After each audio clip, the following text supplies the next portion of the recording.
Vous allez échouer à un moment donné de votre vie. Acceptez-le. Vous allez perdre. Vous allez vous ridiculiser. Vous serez mauvais à quelque chose. Il n'y a aucun doute là-dessus.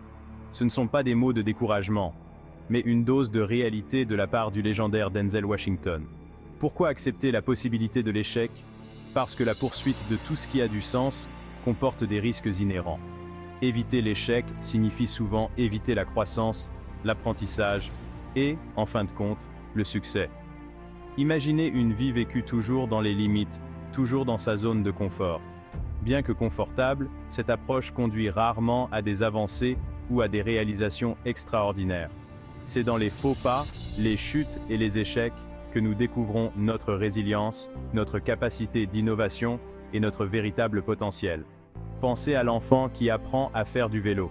Chaque oscillation, chaque chute n'est pas un revers, mais une leçon apprise, un pas de plus vers la maîtrise de la compétence. Ce même principe s'applique à toutes les facettes de notre vie, du développement personnel aux efforts professionnels. Nous devons accepter la possibilité de trébucher, non pas comme un obstacle, mais comme une partie intégrante du chemin vers le succès. Les histoires de réussite les plus inspirantes sont rarement des récits linéaires de triomphes ininterrompus. Au contraire, elles sont souvent pavées de revers initiaux, de faux pas et de moments de doute. Ces expériences, bien que douloureuses sur le moment, sont souvent les catalyseurs de la croissance et de l'innovation. Prenons l'histoire de James Dyson, par exemple. Il a poursuivi sans relâche sa vision d'un aspirateur sans sac, supportant plus de 5000 prototypes ratés avant de connaître le succès. Chaque itération, chaque tentative infructueuse a fourni des informations précieuses qui ont finalement conduit aux produits révolutionnaires que nous connaissons aujourd'hui.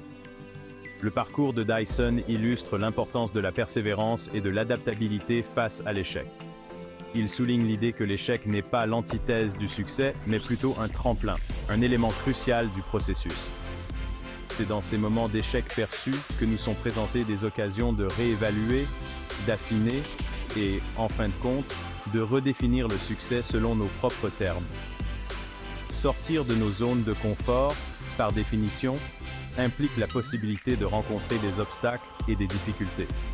Mais c'est dans ces moments de vulnérabilité, de confrontation et de dépassement des défis que nous découvrons réellement notre force et notre résilience.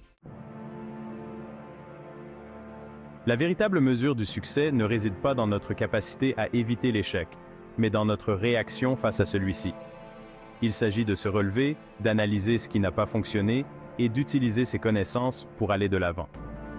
Ce processus, bien que difficile, est celui où se produit la véritable croissance. Prenons l'histoire d'Oprah Winfrey, une femme qui a connu de nombreux revers et rejets au début de sa carrière. Qu'on lui dise qu'elle n'était pas faite pour la télévision ou qu'elle surmonte des tragédies personnelles, son parcours pour devenir un magnate des médias a été tout sauf facile. Pourtant, à chaque obstacle, Oprah a fait preuve d'un engagement indéfectible envers sa vision. Elle a tiré les leçons de ses expériences, a adapté son approche et, en fin de compte, a transformé ses revers en tremplin. Son histoire témoigne du pouvoir de la résilience, nous rappelant que l'échec n'est pas un point final, mais plutôt une virgule dans le récit de nos vies. Il s'agit de saisir l'opportunité de croissance que présente chaque revers. Il s'agit de cultiver le courage de réessayer, d'affronter les défis avec une perspective nouvelle et une compréhension plus profonde de nos propres capacités. Section 4. Apprendre des revers. Une vérité universelle. Ce principe consistant à considérer l'échec comme un catalyseur de croissance ne se limite pas au domaine des affaires ou du divertissement. C'est une vérité universelle qui s'applique aux athlètes, aux artistes, aux scientifiques et à tout individu qui s'efforce de progresser. Imaginez le dévouement d'un athlète comme Michael Jordan, considéré comme l'un des plus grands basketteurs de tous les temps. Son parcours vers la grandeur a été marqué par d'innombrables tirs manqués, des défaites et même le fait d'avoir été renvoyé de son équipe de basketball au lycée. Pourtant, la confiance inébranlable de Jordan en lui, associée à son éthique de travail acharnée, lui a permis de canaliser ses revers comme un carburant pour s'améliorer. Sa citation est célèbre: j'ai échoué encore et encore et encore dans ma vie. Et c'est pourquoi j'ai réussi. Ces paroles nous rappellent avec force que les revers, même les plus importants, ne nous définissent pas.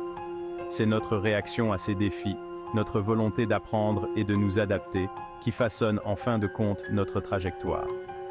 La capacité à voir les échecs comme des opportunités de croissance, plutôt que comme des obstacles au succès, est ce qui distingue ceux qui atteignent la grandeur de ceux qui se contentent d'en rêver. Section 5. Adopter l'imperfection sur le chemin de la grandeur. La quête de la perfection peut être paralysante. Elle peut étouffer la créativité, nous empêcher de prendre des risques et, en fin de compte, entraver notre croissance. Accepter l'imperfection, en revanche, nous libère. Elle nous permet d'expérimenter, de commettre des erreurs et d'apprendre à un rythme beaucoup plus rapide. Pensez aux innombrables avancées scientifiques qui ont découlé d'échecs initiaux ou de résultats inattendus. La découverte de la pénicilline, par exemple, a été le fruit du hasard d'une expérience ratée d'Alexander Fleming. Sa volonté d'étudier la croissance inattendue de moisissures sur sa boîte de pétri, au lieu de la rejeter comme une erreur, a conduit à l'une des découvertes médicales les plus importantes de l'histoire. Cette acceptation de l'imperfection, de la déviation par rapport au chemin prévu, est souvent la clé pour débloquer l'innovation et réaliser de véritables percées. Cela exige un changement de perspective, la volonté de voir les revers non pas comme des échecs, mais comme des données précieuses sur le chemin du succès. Il s'agit de cultiver un état d'esprit qui accepte les défis comme des occasions d'apprentissage et de croissance.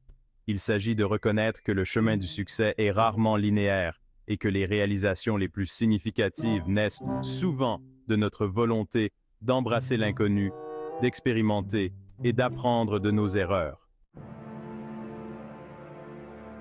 Section 6. Oser rêver, oser échouer, oser réussir. La peur de l'échec est un puissant facteur de paralysie qui nous empêche souvent de poursuivre nos rêves et d'atteindre notre plein potentiel. Mais que se passerait-il si nous reconsidérions notre compréhension de l'échec? Et si, au lieu de le craindre, nous l'acceptions comme un élément essentiel de la croissance et du succès? La poursuite de tout objectif qui en vaut la peine comporte des risques. Cela exige que nous sortions de nos zones de confort, que nous acceptions l'incertitude et la possibilité de subir des revers.